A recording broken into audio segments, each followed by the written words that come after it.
राधे राधे मेरे प्यारे भाइयों बहनों माताओं व बंधुओं, संस्कार की बातें चैनल में आपका स्वागत है। बंधुओं, आज मैं आपको आंवला नवमी के दिन आंवला नवमी की कथा सुनाने जा रही हूँ। बंधुओं, जो कोई भी आंवला नवमी के दिन आंवले के वृक्ष की पूजा करते हैं या फिर आंवला नवमी की कथा को सुनते हैं, उन पर भगवान विष्णु और मां लक्ष्मी की कृपा सदैव बनी रहती है। उन्हें जीवन में पूर्ण सुख, सौभाग्य और समृद्धि की प्राप्ति होती है।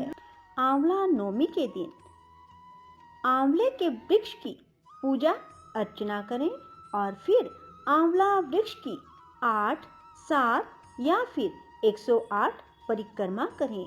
आंवले के वृक्ष के नीचे बैठकर किसी ब्राह्मण ब्राह्मणी को कुछ खाने को दें और दक्षिणा दें और उसके बाद स्वयं भी आंवले के वृक्ष के नीचे बैठकर कुछ भोजन, मिठाई या फल ग्रहण करें। ऐसा करने से भगवान विष्णु मां लक्ष्मी सहित आपके घर में वास करेंगे। बंधुओं, जो कोई भी आंवला नवमी के दिन आंवले के वृक्ष की पूजा करते हैं, भगवान विष्णु और भगवान शिव उनकी सभी इच्छाएं पूर्ण करते हैं। बोलो विष्णु भगवान की जय, शिव शंकर भोलेनाथ की जय। एक राज्य में आंवलिया नाम का राजा रहता था। राजा ने यह प्रण लिया था, वह अपनी प्रजा में रोजाना 1.25 मन आंवला दान करेगा, उसके बाद ही खाना ग्रहण करेगा। राजा अपने प्रण के अनुसार ऐसे ही करता था, लेकिन उसके बेटे बहू को यह बात पसंद नहीं थी। इसलिए एक दिन उसके बेटे बहू ने सोचा, राजा इतने सारे आंवले रोजाना दान करते हैं, इस प्रकार तो एक दिन सारा खजाना खाली हो जाएगा। एक दिन बेटे ने राजा से कहा कि उसे इस तरह दान करना बंद कर देना चाहिए। राजकुमार की बात सुनकर राजा को बहुत दुख हुआ और राजा ने रानी के साथ महल का त्याग कर दिया। फिर क्या था, राजा आंवला दान नहीं कर पाए और अपने प्रण के कारण कुछ ना खाया। जब भूखे प्यासे 7 दिन हो गए, तब भगवान को उनके ऊपर दया आई। इसलिए भगवान ने राजा के लिए जंगल में ही महल, राज्य और बाग बगीचे सब बना दिए और ढेरों आंवले के पेड़ लगा दिए। जब राजा रानी ने देखा जंगल में उनके राज्य से भी दुगना राज्य बसा हुआ है, राजा रानी से कहने लगे, रानी देख, कहते हैं कभी भी सत्य का साथ नहीं छोड़ना चाहिए। आओ नहा धोकर आंवला दान करें और भोजन करें। राजा रानी ने आंवले दान करके खाना खाया और खुशी खुशी नए महल में रहने लगे। उधर आंवला देवता का अपमान करने व माता पिता से बुरा व्यवहार करने के कारण राजकुमार के बुरे दिन शुरू हो गए। उसका राज्य शत्रुओं ने छीन लिया।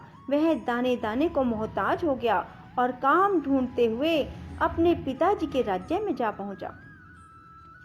उसकी हालत इतनी बिगड़ी हुई थी कि पिता ने उन्हें बिना पहचाने हुए काम पर रख लिया। बेटे बहू सोच भी नहीं सकते थे कि उसके माता पिता इतने बड़े राज्य के मालिक भी हो सकते हैं, सो उन्होंने भी अपने माता पिता को नहीं पहचाना। एक दिन बहू ने सास के बाल गूंथते समय उनकी पीठ पर मस्सा देखा। उसे यह सोचकर रोना आने लगा कि ऐसा मस्सा मेरी सास के भी था। हमने ये सोचकर उन्हें आंवले दान करने से रोका था कि हमारा धन नष्ट हो जाएगा। आज वे लोग ना जाने कहाँ होंगे। यह सोचकर बहू को रोना आने लगा और आंसू टपक टपक कर सास की पीठ पर गिरने लगे। रानी ने तुरंत पलट कर देखा और पूछा, बेटी तू क्यों रो रही है? उसने बताया, आपकी पीठ जैसा मस्सा मेरी सास की पीठ पर भी था। हमने उन्हें आंवला दान करने से मना कर दिया था, इसलिए वे घर छोड़कर कहीं चले गए। तब रानी ने उन्हें पहचान लिया, सारा हाल पूछा और अपना हाल बताया। अपने बेटे बहू को समझाया कि दान करने से धन कम नहीं होता बल्कि बढ़ता है। बेटे बहू भी अब सुख से राजा रानी के साथ रहने लगे। बोलो विष्णु भगवान की जय, शिव शंकर भोलेनाथ की जय। आंवला नवमी की एक और कथा। आंवला नवमी के दिन एक सेठ ब्राह्मणों को आंवले के पेड़ के नीचे बैठाकर भोजन कराया करते थे, साथ ही उन्हें सोना दान किया करते थे। यह सब देख सेठ के पुत्रों को अच्छा ना लगा। यह देख वो अपने पिता से बहुत झगड़ा करते थे। रोज रोज की लड़ाई से तंग आकर वो दूसरे गांव में रहने चला गया। जीवन यापन के लिए उसने वहां एक दुकान लगाई। उसी दुकान के आगे सेठ ने एक आंवले का पेड़ लगाया। कृपा कुछ ऐसी हुई कि दुकान खूब चलने लगी। यहाँ भी उसने अपना नियम ना छोड़ा।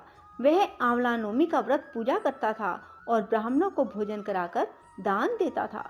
वहीं दूसरी ओर सेठ के पुत्रों का व्यापार ठप हो गया। उनके बेटों को समझ आने लगी कि वो अपने पिता के भाग्य से ही खाते थे। अपनी गलती समझकर वे अपने पिता के पास गए और अपनी गलती की माफी मांगने लगे। फिर पिता के कहे अनुसार उन्होंने आंवले के पेड़ की पूजा करनी शुरू कर दी और दान करने लगे। इसके प्रभाव से सेठ के बेटों के घर पहले की तरह खुशहाली आ गई। आंवला नवमी की एक और कथा। काशी नगर में एक निसंतान धर्मात्मा और दानी वैश्य रहता था। एक दिन वैश्य की पत्नी से एक पड़ोसन बोली, यदि तुम किसी पराये बच्चे की बलि भैरव के नाम से चढ़ा दो, तुम्हें पुत्र प्राप्त होगा। यह बात जब वैश्य को पता चली तो उसने मना कर दिया, लेकिन उसकी पत्नी मौके की तलाश में लगी रही। एक दिन एक कन्या को उसने कुएं में गिराकर भैरव देवता के नाम पर बलि दे दी। इस हत्या का परिणाम विपरीत हुआ। लाभ की बजाय उसके पूरे बदन में कोढ़ हो गया और लड़की की प्रेत आत्मा उसे सताने लगी। वैश्य के पूछने पर उसकी पत्नी ने सारी बात बता दी। इस पर वैश्य ने कहा, गोवध, ब्राह्मणवध, बालवध करने वाले के लिए इस संसार में कहीं जगह नहीं है। इसलिए तू गंगा तट पर जाकर भगवान का भजन कर, गंगा स्नान कर, तभी तू इस कष्ट से मुक्ति पा सकती है। वैश्य की पत्नी गंगा किनारे रहने लगी। कुछ दिन बाद गंगा माता वृद्ध महिला का वेश धारण कर उसके पास आई और बोली, यदि तुम मथुरा जाकर कार्तिक नवमी का व्रत, आंवला वृक्ष की परिक्रमा और पूजा करोगी तो ऐसा करने से तेरा यह कोढ़ दूर हो जाएगा। वृद्ध महिला की बात मानकर वैश्य की पत्नी अपने पति से आज्ञा लेकर मथुरा जाकर विधि पूर्वक आंवला का व्रत करने लगी। ऐसा करने से वह भगवान की कृपा से दिव्य शरीर वाली हो गई और उसे पुत्र की प्राप्ति हुई। बोलो विष्णु भगवान की जय हो। राधे राधे, जय श्री कृष्णा। बंधुओं, यदि आपको हमारी वीडियो पसंद आए तो इसे लाइक करने के साथ साथ शेयर करना ना भूलना। धन्यवाद।